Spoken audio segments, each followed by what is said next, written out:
우리는 지난 시간에 빌립을 통해서 사마리아 성이 복음화되는 과정을 우리가 살펴봤습니다. 빌립이 특별히 사마리아를 가슴에 품고 기도했던 것도 아니고 사마리아인들을 불쌍히 여겨서 사마리아 성으로 내려간 것도 아니었습니다. 단지 도망하여 사마리아 성에 갔는데 내가 서 있는 그곳, 그 현재 위치에서 최선의 일을 했을 뿐인데 그것이 작은 불씨가 되어서 사마리아 성 전체가 복음으로 변화되는 것을 살펴봤습니다.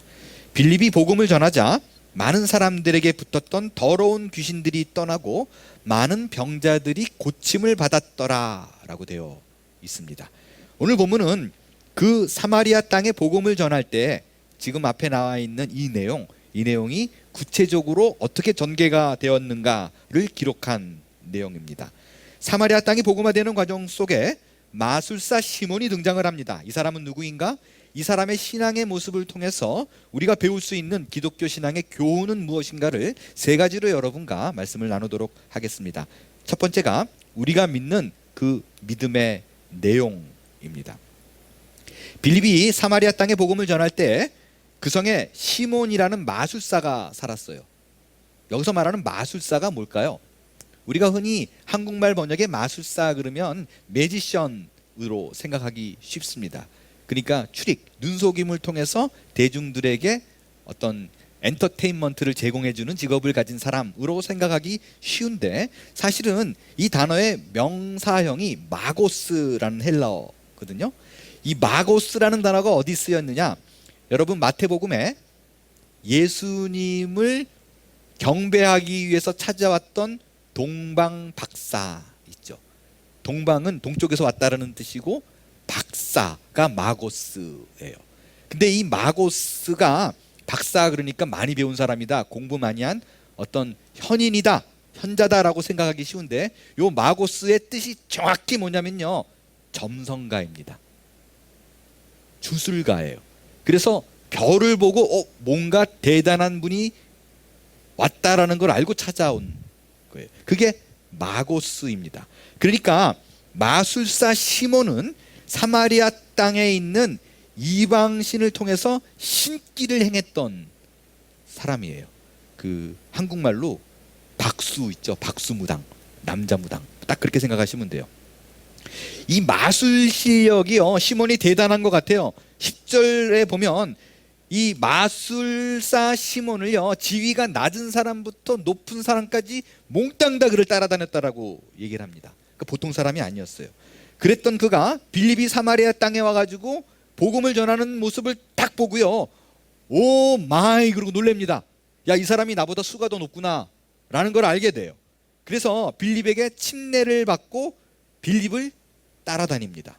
여러분 그런 얘기 많이 들었을 거예요. 무당들이 예수 믿는 사람들을 보고 얘기를 할 적에 사실 야수 귀신이 귀신 중에 최고야, 야수 귀신이라고 얘기하는 거. 그런 얘기 한번 들어봤을 거예요. 또 예수 믿는 사람들이 점 보러 갔는데 안 나오더라, 뭐 이런 얘기도 심심치 않게 들을 수가 있습니다. 이런 걸 보면요, 영계를 보는 사람들은 인정하는 것 같아요. 그 예수도 귀신 중에 하나거든요. 그들 보기에는 대장 귀신이다, 뭐 이렇게 생각을 하는 것 같습니다. 아무튼 이 시몬이 그런 사람이었어요. 이 사람이 빌립을 보고 딱 한눈에 알았어요. 세다, 알았어요. 그래서 그에게 침례를 받고 예수를 한번 믿어보자라고 생각을 한 거예요. 따라다녔어요.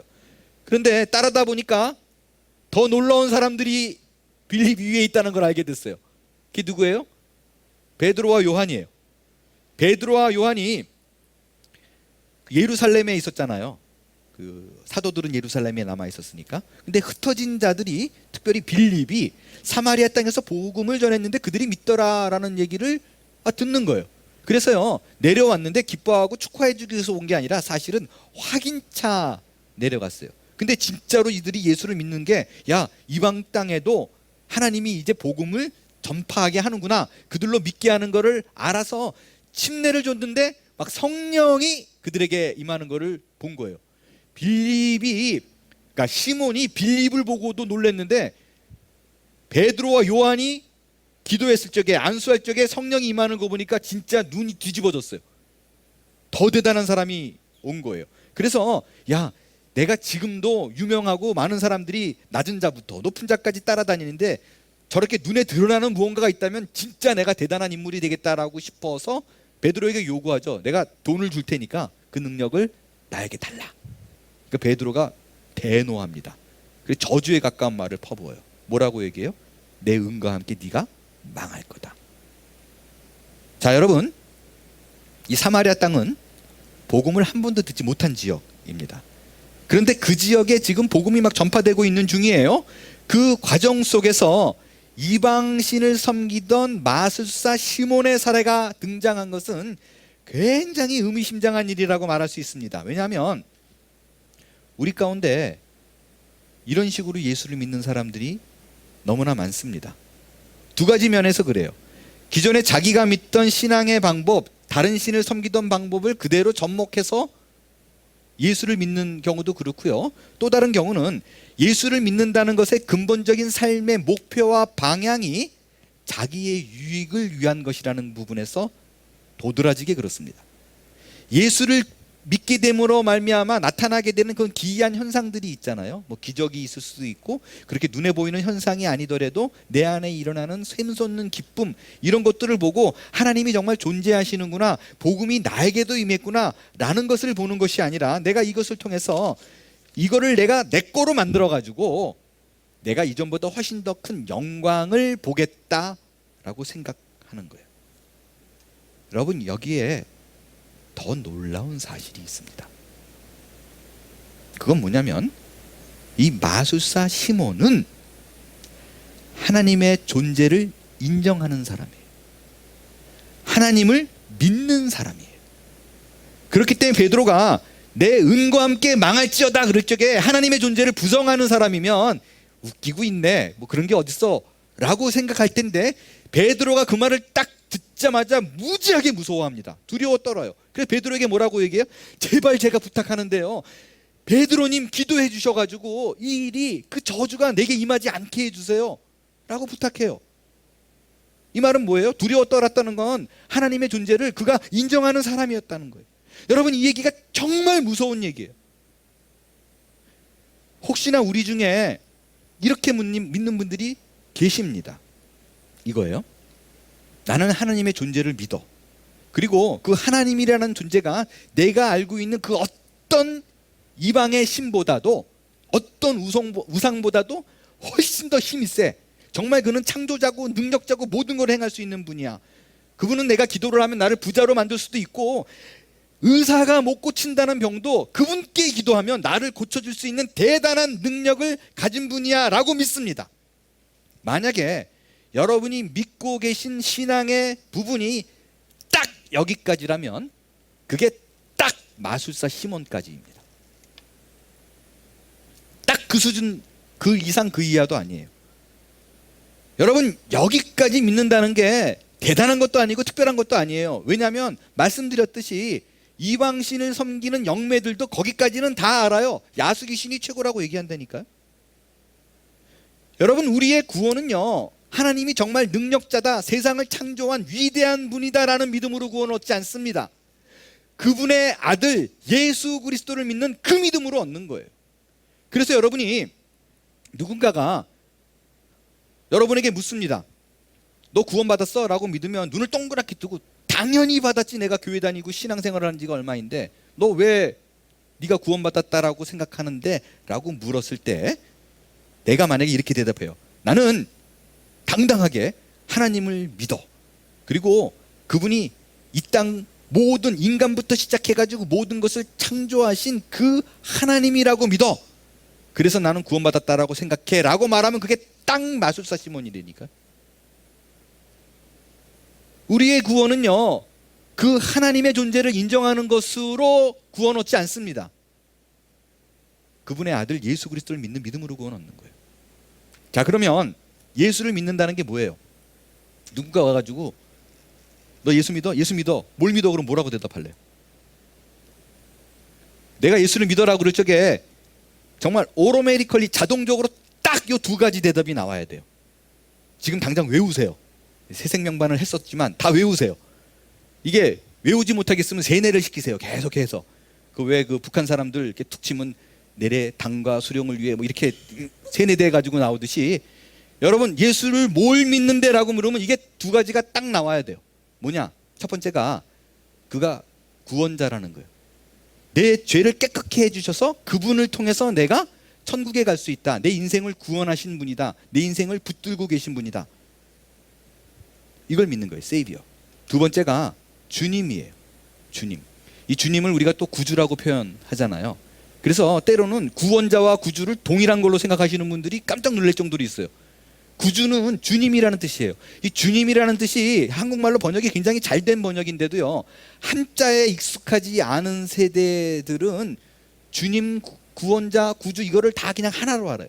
주님은요, 주님이 정확하게 무슨 뜻인가로 내 마음속에 이렇게 인지가 되고 각인이 되고 그 믿음대로 살려면요, 주님 그러면 좀 안 되는 것 같아요. 주자와 님자 사이에 하나를 더 넣어요. 인, 주인님. 이래야 이게 제대로 뭔지를 아는 것 같아요. 주님이란 뜻은요, 나를 구원한 자라는 것과는 다른 말이에요. 구원자는 구원자고 세이비어고 이건 롤드예요. 내 인생의 주인이고 나는 종이다. 나는 노예다. 내 인생을 붙들고 주관하시고 나는 그분이 시키는 대로 명하면 합니다 이거예요. 딴 생각 안 합니다. 시키면 그냥 합니다 이거예요. 이게 바로 주님이라는 뜻이에요. 그래서 예수를 믿는가는 두 가지를 꼭 완벽하게 확인해야 돼요. 아, 정말 내가 죽을 때 그분만이 나를 천국으로 끌고 갈 분인가를 믿는가라는 것과 또 다른 하나는 힘들지만 그분이 내 인생의 주인이기 때문에 나는 그분의 말에 순종해야 돼라는 무조건 한다가 아니라 반드시 그것이 맞다라고 생각하는 동의와 상식과 방향이 설정되어 있느냐라는 부분입니다. 아주요, 가끔 가다가 그 신앙이 굉장히 좋은 분을 만나가지고 이렇게 제가 막 신이 날 때가 있어요. 근데 그분들이랑 얘기를 하다가 갑자기 툭툭 걸릴 때가 어느 부분이냐면요, 그런 분들 만나서 이렇게 신앙에 대해서 얘기를 나누다 보면 여러분 그 예수 믿는 사람들 만나면 얼마 안 있어가지고도 금방 친해지고 이렇게 동질화라는 느낌이 딱 들지 않나요? 그 연예인들 중에서 누가 예수 믿더라 그러면 갑자기 그 사람이 더 좋아지고 이런 게 우리 안에는 생겨요 사실. 그렇잖아요. 근데 그런 분들이 이렇게 있어요. 그래서 얘기를 나누다 보면 처음 분인데 막 이렇게 얘기를 나누다 보면 그분이 이런 거를 고백을 해요. 나는 정말 예수님 없으면 나는 살 수 없는 죄인이에요. 나는 암만 생각해도요 내 힘으로 갈 수가 없어서 예수가 정말 필요해요 라는 걸 얘기들 막 기분이 좋아요. 근데 한참 얘기를 나누다 보면 자꾸 제가 뭐가 걸리냐면 딱 거기까지예요. 그러니까 예수님을 생각하면 너무 좋아요. 난 그분 없었으면 어떻게 쓸지 모르겠어요. 근데 구원자까지는 있는데 주님이라는 고백이 안 나와요. 근데 나는 뭐 교회에서 이것저것 좀 안 시켜주면 좋겠어요. 뭐 이런다든가 말씀을 읽다가 뭘 해라 그런 거면 부담돼가지고 뭐 보고 싶지 않다라든가 그런 거는 그냥 다른 분이 하고요. 저는 그냥 감사하면서 좋습니다 주님, 이것만으로 너는 만족해요, 나는 만족해요. 이게 딱 그거라니까요. 구원자로는 인정하는데 주님까지는 안 간 거예요. 이거는요 분명히 그분은 나는 구원받은 사람들이라고 생각해요. 그러나 온전한 믿음을 가진 거는 아니에요. 이 두 가지가 같이 가야 돼요. 이런 분들을 보면요 저는 그 달란트 비유가 떠올라요. 달란트 비유가 갖는 여러 가지 메시지 중에 정말 중요한 메시지 중에 하나가 뭐냐면요, 네 삶의 주인이 정말 누구냐라는 거예요. 자, 5달란트, 2달란트, 1달란트 받은 종이 있는데 5달란트와 2달란트 받은 종은요 받은 대로 남기잖아요. 그대로 5개, 2개를 남겨요. 근데 1달란트 받은 사람은 그냥 땅에 심어놨다가 묻어놨다가 그대로 그냥 드려요. 이런 거예요. 그 달란트 1달란트를 묻었다가 준 사람은 뭐냐면 괜히 내가 어줍잖게 뭐 투자해가지고 뭐 했다가 손해 날까봐 주인에게 손해 끼치면 안 되잖아요. 그래서 원금이라도 제가 지켰습니다 라는 거예요. 근데 이게 솔직한 그 심정은 뭐냐면요, 내 시간 내가 뺏기지 않겠다라는 거예요. 장사해본 사람은 다 알아요. 남기는 장사를 하려면요 뼈가 마릅니다. 몸이 막 비틀어지고 힘들어요. 뭐 돈 좀 괜찮게 벌었다고 생각되다가도 문제가 생기면 한순간에 와르르 무너져요. 그러니까 이 사람이 남겼다라는 건 뭐냐면요, 많은 시간을 자기 시간 없이 주인을 위해서 뛰었다라는 거예요. 안 남기고 보관했다는 건 내가 안전하게 하겠습니다라는 말 플러스 뭐냐면 내 시간은 내가 즐긴 거예요. 구애받지 않은 거예요. 여러분, 이게 믿음에 있어서 굉장히 큰 싸움입니다. 믿음은요, 내가 그 말씀에 순종할 적에 내게 유익이 있느냐 손해가 볼 것인가의 싸움이 아니에요. 믿음은 그걸 내용으로 하지 않습니다.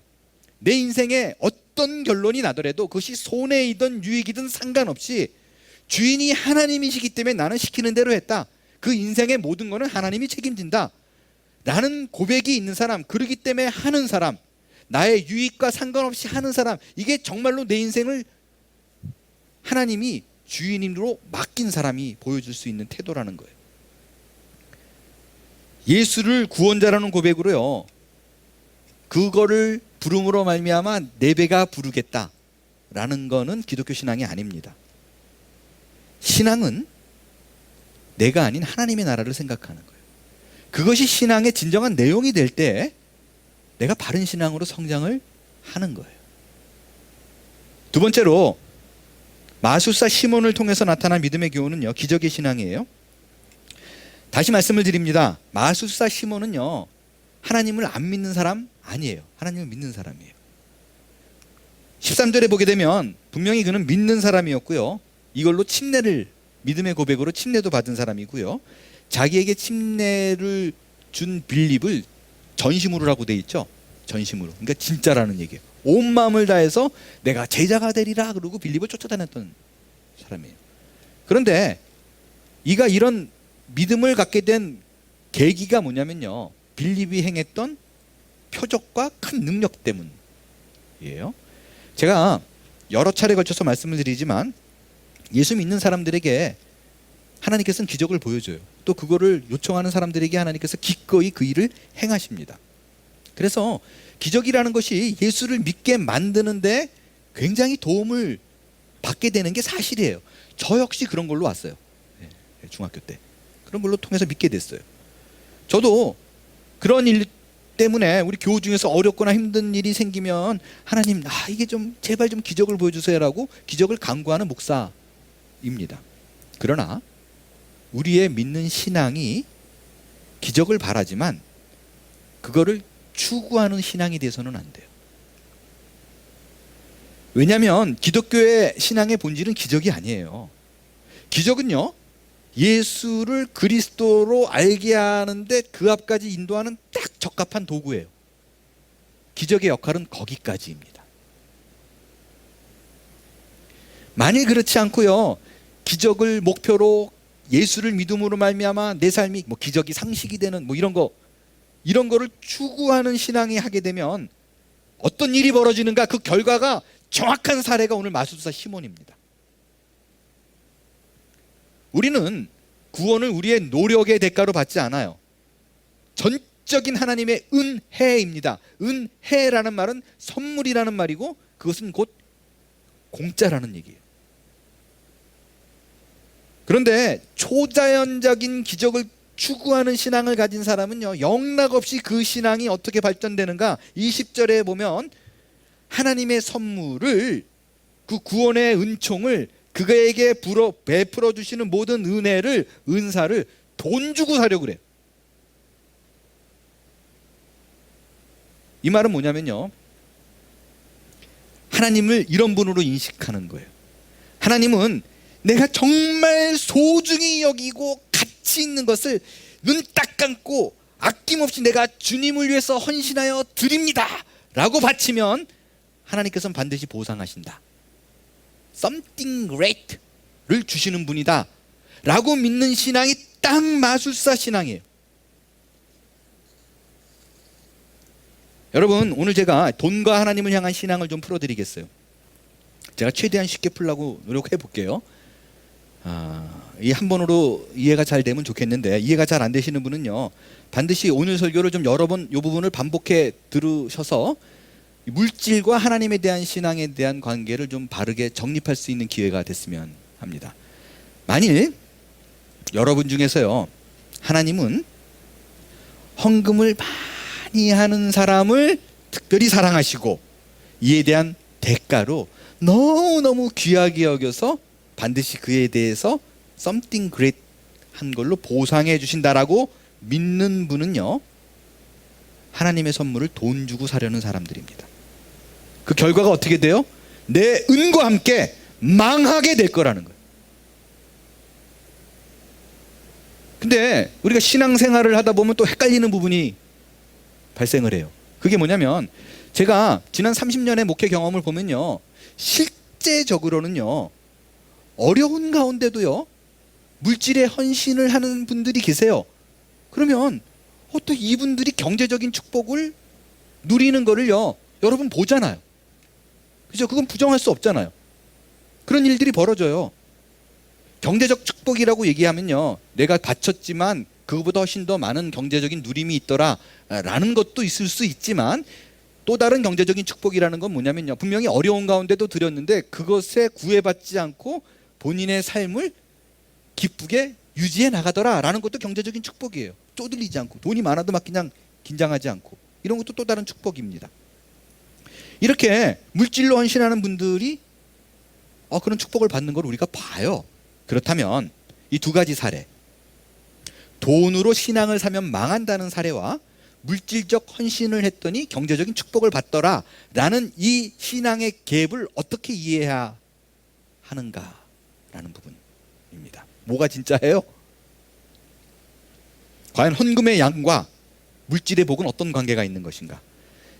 이거 아주 간단하게 제가 정리해서 말씀드릴 수 있어요. 내가 하는 헌신과 수고가 하나님으로부터 무언가 더 나은 대가를 기대하고 한다면 그건 마술사 시몬의 신앙입니다. 그러나 반면에 헌금을요, 정말 어떤 대가를 기대하지 않고 아무리 돌아봐도 내 삶이 너무 만족하고 감사해서 이건 하나님 너무 고마워서 제가 드리는 거예요 라는 마음이 기독교 신앙이에요. 기독교 신앙은요, 내가 드리는 물질이 마치 달란트의 종처럼요, 이거 당신 거잖아요, 내가 노력했지만 당신 거니까 당신께 드리는 게 당연한 거지요 라는 자세면 기독교 신앙이고요, 마술사 시몬의 신앙은요, 이거예요. 많이 드려도 보세요, 하나님 이거 내 거잖아요, 내가 본 건데 내 거지만 얼마나 대단해요, 이 내 거를 하나님께 드리잖아요. 놀랍지 않나요? 이거면 마술사 시몬이에요. 시몬의 예를 들어볼게요. 쉬운 예를 들어볼게요. 여러분이 오늘 헌금을 하면서 내가 오늘 평소보다 조금 더 많이 하니까 하나님이 매상을 좀 올려주지 않을까? 분명히 월급이 좀 오르지 않을까? 이렇게 드리면요, 이걸 헌금이라고 그러지 않아요. 투기라고 얘기합니다. 그러니까 다른 주식을 사는 것보다 복음 주식을 사는 게 훨씬 더 낫겠다 싶어서 똑같은 개념으로 투자하는 거예요. 근데 여기서요, 우리가 신앙의 경험상 알 수 있는 사실이 또 있어요. 신앙의 수준이 연약한 사람들이요, 경제적인 기대를 하고 드렸어요. 또 그럼 또 하나님이 그 수준에 맞게 일을 하잖아요. 갑자기 어려운 가운데도 하나님 내가 드리는데 과부에 두렵던 전 그거 믿어요 뭐 이러고 드렸어요. 근데 갑자기 장사가 잘 되든지 직장에서 월급이 오르는 일이 벌어져요. 안 그래요? 벌어진다고요. 네. 실제로요, 제가 그 얼바인에 개척을 했을 때 어느 분이 어느 날 기도하다가 마음을 먹고 정기적으로 목사님 교회에 헌금을 해야겠다 그래서 꽤 오랫동안 꾸준히 정기적으로 일정한 액수를 헌금했던 분이 있어요. 근데 그분이 우리 교회 작정하고 작지 않은 금액을 헌금했는데 몇 달 있다 연락 왔어요. 목사님 뜻하지 않게 월급이 확 올랐어요. 이런 일이 벌어진다니까요. 이게 왜 이런 일이 벌어질까요? 우리 메리가 오고 나서 제가 설교가 신이 나기 시작했어요. 반응이 너무 좋아. 네. 왜 이런 일이 벌어지는가? 그거는요, 그때 그런 일을 딱 신앙으로 믿음으로 행할 때 하나님이 알려주는 거예요. 그래, 너 잘했어. 그게 신앙이야. 어렵고 힘들더라도 드리는 거, 그 신앙 그렇게 해. 바로 가는 거야. 그게 너를 믿음의 사람으로 만들어주는 거야 라고 알려주는 거예요. 격려하는 거예요.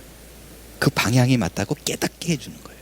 근데 하나님께서 그렇게 알려줬어요. 월급이 올랐어요. 와, 신이 났어요. 그래서 갑자기 욕심이 생겼어요. 여기 맞들었어요. 그러니까 어떻게 했냐, 이번엔 그러면 2배로 헌금을 올려봐. 그러면 헌금이 2배로 올렸을 적에 월급이 2배로 올라오면 이게 훨씬 더 남는 장사겠네. 그러고 2배로 올려보세요. 월급이 2배로 오르나. 그게 바로 돈으로 하나님의 선물을 사는 행위입니다. 결국에는 그 신앙이 은과 함께 망하게 될 거예요. 이 차 이해하시겠죠?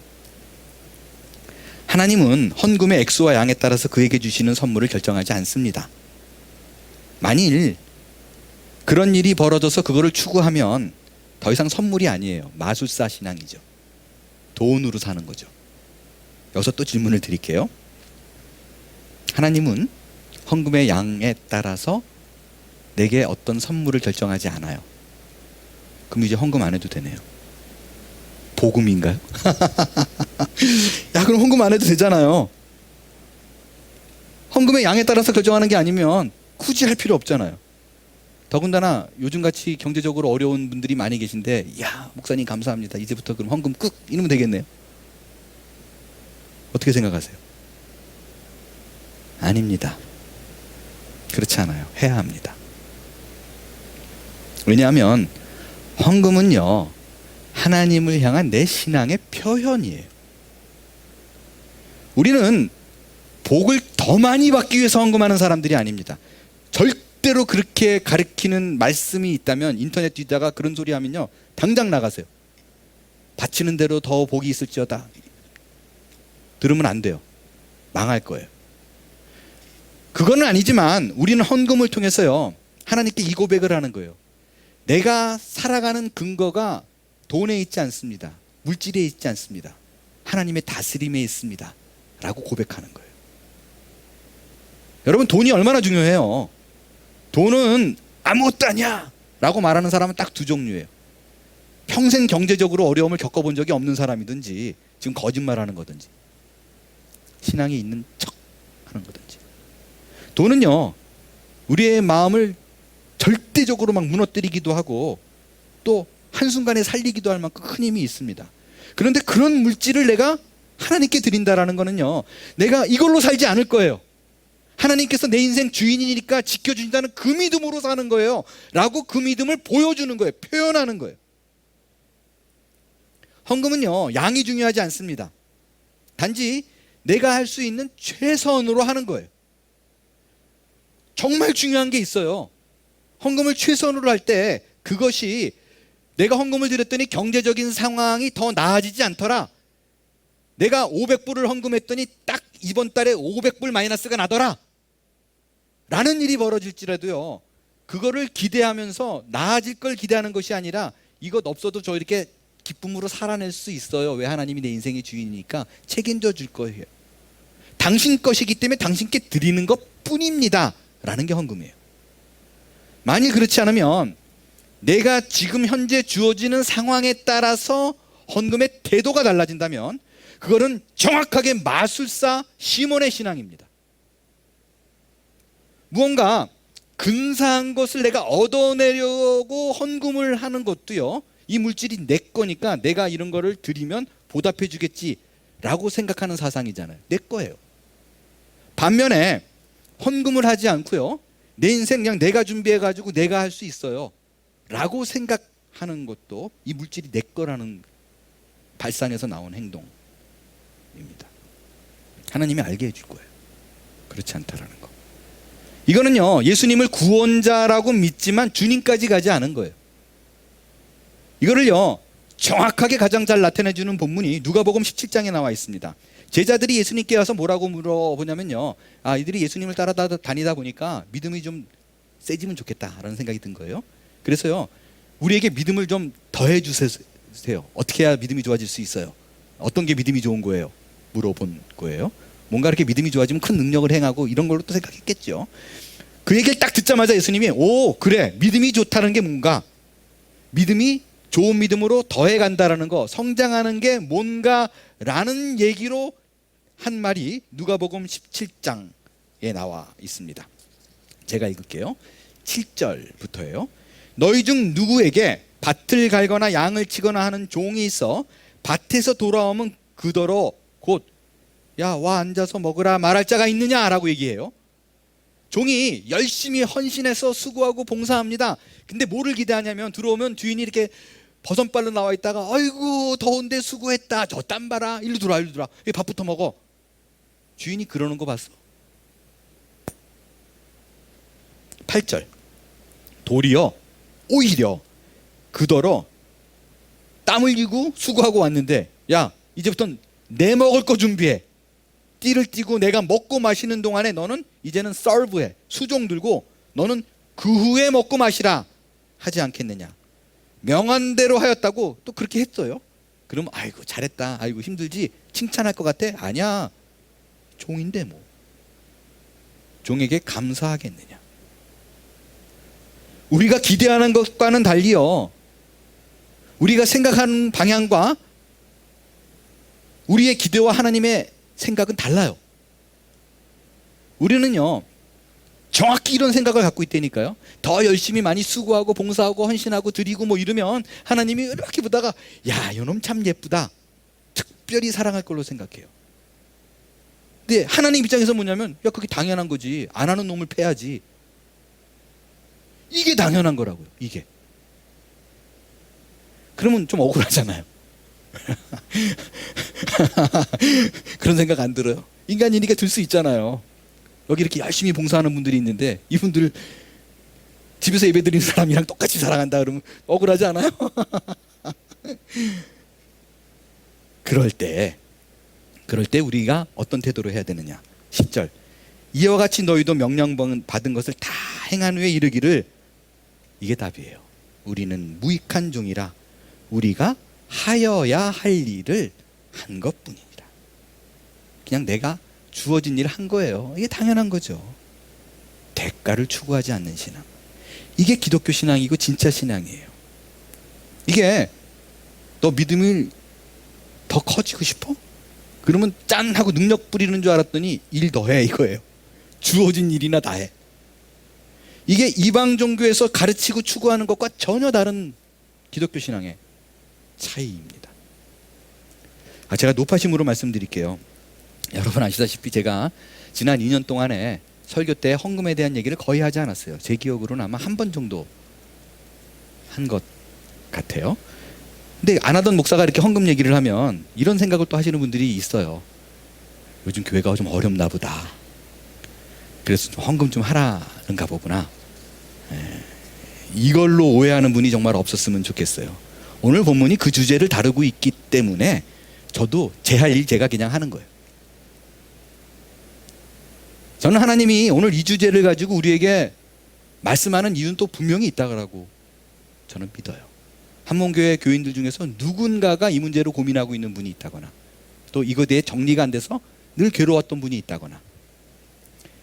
오늘의 말씀을 듣고요 투자해서 뭔가를 얻어내려는 신앙, 기독교 신앙 아니에요.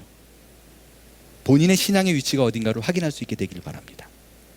마지막으로 마술사 시몬을 통해서 알 수 있는 신앙의 교훈은요, 영적 수준이에요. 우리는 지금까지 마술사 시몬이 갖고 있는 신앙의 색깔과 성향에 대해서 살펴봤어요. 마술사 시몬이 갖고 있는 신앙과 우리 기독교 신앙의 큰 차이는요, 그들은 열심과 수고가 그들에게 유익이 된다는 거예요. 그 대상이 자기였어요.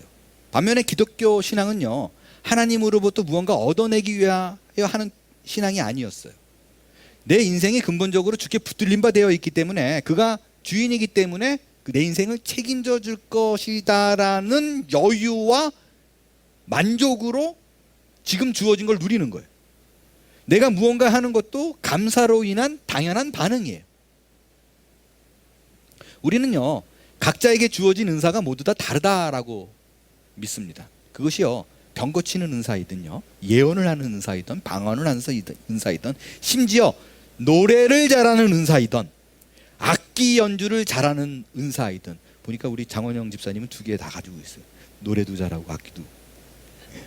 제가 너무 부러워하는. 이게 선물이에요. 그죠? 기프트, 은사입니다. 이 은사가 영적인 것이냐 재능적인 것이냐라고 물론 차이가 있지만 분명한 건 선물이에요. 그렇기 때문에 이것을 기준으로 어떤 영적인 수준을 잣대 삼지 않습니다.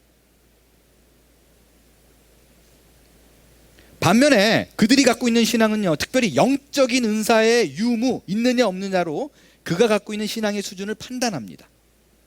그렇기 때문에 시몬은요, 빌립을 만나기 전에 사마리아를 휩쓸던 마술사였잖아요. 그래서 뭐라 그랬냐면요, 그런 능력을 행하는 사람이 없으니까 스스로 자칭 내가 큰 자다라고 말할 적에 딴지 거는 사람이 아무도 없었어요.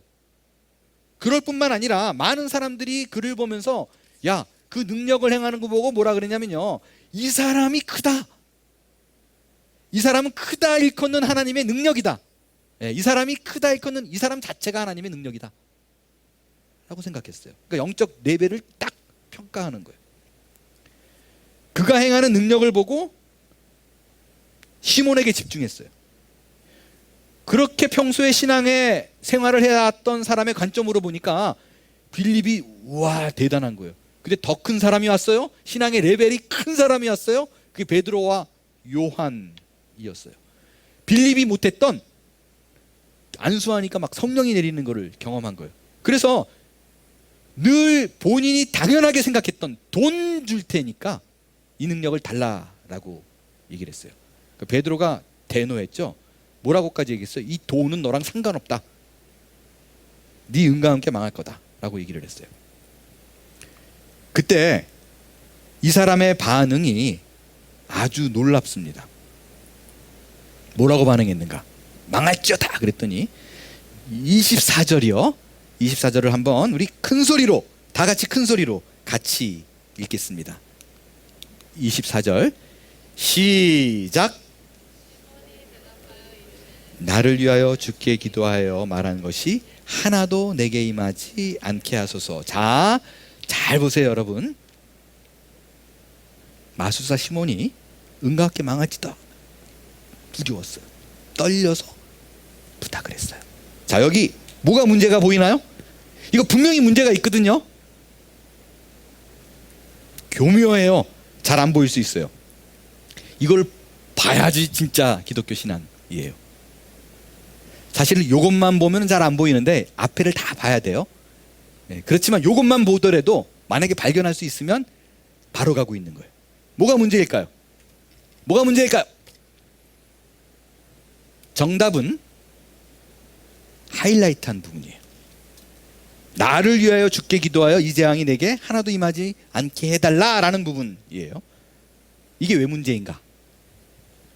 쉽게 예를 들어볼게요. 여러분의 가정에 혹은 개인에 무슨 문제가 생겼어요. 담임 목사인 저를 찾아와서 부탁을 합니다.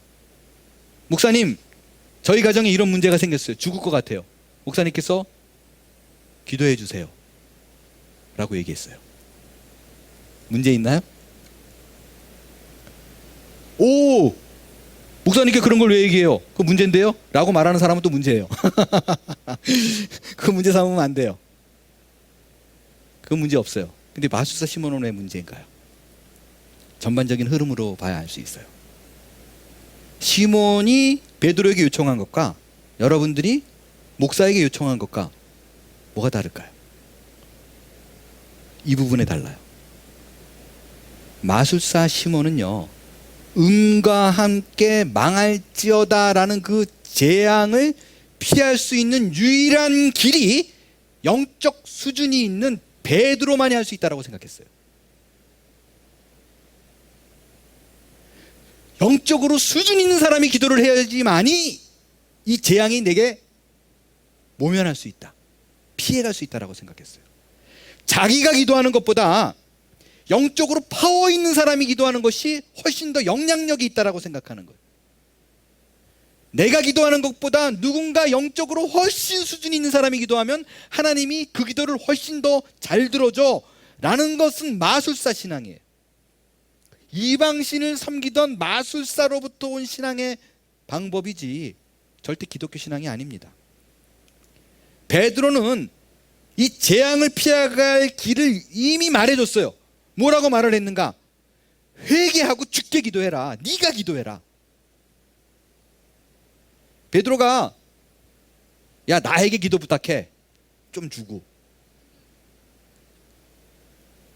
혹은 정성을 많이 들여라. 뭐 헌금 많이 해라. 뭐 이런 얘기 아니었어요. 노력해서 변화받아라. 이런 얘기도 아니었어요. 네가 기도하고 네가 회개해야 돼. 그것이 사함을 받을 수 있는 유일한 길이야. 사적으로 좀 말씀드리면요, 여기 파란색으로 혹이라고 표현되어 있는 거 있죠. 요게 괜히 들어가가지고 이 혹이라고 되어 있는 게 혹시 이렇게 들리잖아요. perhaps, 아마도. 근데 그런 뜻이 아니에요. 그 헬라어로 아라라는 단어인데 이거는요 혹시나 행여나 뭐 이런 뜻이 아니라 앞에 결정적인 추론을 지시하는 불변사라는 것인데요, 정확하게 이런 뜻입니다. 의심의 여지 없이, 물어볼 필요 없이, 네가 회개하고 네가 기도하면 의심의 여지 없이 반드시 사하여 줄 거라는 거예요. 그러니까 시몬에게 닥친 문제는요, 베드로가 기도해 주는 것으로 혹은 내가 무언가 정성을 노력으로 들여서 되는 것이 아니라 네가 기도한 개인적인 신앙으로 이것을 하나님을 만나야 된다는 거예요. 이게요 이방 종교와 기독교 신앙이 갖는 확연한 차이입니다. 종교적 지도자가 갖고 있는 그를 바라보는 시선의 차이예요. 여러분, 이 말은요 앞으로 여러분들 저 번거로우니까 저한테 기도 부탁하지 마세요 이런 얘기 절대로 아니에요. 말씀해 주셔야죠. 기도를 받으면 저는 정말 열심히 기도합니다. 그리고 기도 응답 받으면 제발 좀 가르쳐 주시고요. 한 2개월째 기도하고 있는데 목사님께 부탁하고 그 다음날 됐는데 이러면 아주 황당합니다. 어려운 일일 때 서로 기도하고 아끼고 또 많은 사람에게 기도 부탁하고 동료들을 만들어야죠. 그죠? 그래야 또 그 기도의 힘으로 우리가 하나가 되고 라는 것을 알게 해 주실 거예요. 그러나 기도를 부탁하는 가운데 이런 게 있으면 안 된다고요. 이분이 나보다 영적 레벨이 위니까 이 사람이 기도하면 더 잘 들어주겠지. 이게 안 된다고요. 이게 마술사 신앙이에요. 신앙의 성숙은요, 누군가 내가 기도를 받는 것으로 내가 업그레이드 되지 않아요. 내가 기도해야 돼. 그래서 제발 좀 어디 아무 데나 가가지고 부흥회 가가지고 머리 들이밀고 이런 거 하지 마세요. 아주 멀리까지 가요. 산 넘고 바다 건너가지고. 신앙은요 누군가의 기도를 통해서 성장하는 것이 아니라 내가 날마다의 품을 들여야 돼요. 하나님과 1대1의 교제 속에서 내 신앙이 성장하는 거예요. 이 사실을 놓치면요 어려운 일이 생길 때마다 누굴 찾아가게 돼요. 얼마 전에 우리 교우분 중에 어느 분이 아주 간단한 작은 수술을 하나 받게 되셨어요. 근데 제가 몰랐었어요. 근데 그분의 목자분이 그 수술을 받기 며칠 전에 저에게 전화를 주셨어요. 그리고 목자분이니까 얼마나 마음이 좀 그렇겠어요. 그래서 좀 안타까운 마음으로 목사님, 누구 아무개가 지금 수술을 앞두고 있는데 목사님이 같이 좀 기도해 주셨으면 좋겠습니다 라고 저한테 부탁을 했어요. 그래서 알았어요. 그리고 수술 전날 제가 그 다음날 아침에 오전에 이른 시간에 그 수술을 받는데 그 전날 제가 저녁 시간에 전화를 걸었어요. 기도해 드리려고. 그러면서 어떻게 전화 걸었어요? 제가 목자에게 얘기를 들었다. 내일 수술 받는다고 들었는데 기도하려고 전화했어요. 그랬더니 그분이 저에게 어떤 말을 하셨는데 제가 그 얘기를 듣고 너무 기뻤어요. 뭐라고 얘기하셨느냐, 이렇게 얘기하시더라고요. 안 그래도 수술 전에 목사님에게 전화 걸어서 기도를 부탁할까라고 생각했는데 목사님께서 평소 설교 중에 누군가가 하는 기도의 힘으로 신앙을 키우지 말고 본인이 하는 기도가 하나님 앞에서 훨씬 더 가치 있고 힘이 있다 라고 하신 말씀이 생각나서 제가 스스로 하나님 앞에 기도하고 수술하려고 마음을 먹었어요. 그래서 연락 안 드렸어요. 제가 정말 너무너무 기뻤어요. 너무너무 기뻤어요. 설마 제가 그 얘기를 듣고요, 그리고 본인이 그럼 기도하세요, 그리고 제가 끊어버렸겠어요? 알아서 기도하고 수술 받으세요 그러고 끊었겠어요? 너무너무 기뻐서 정말 정심으로 또 수술 받는 시간에도 일어나서 기도를 했습니다. 그래요. 신앙은 개인적인 거예요.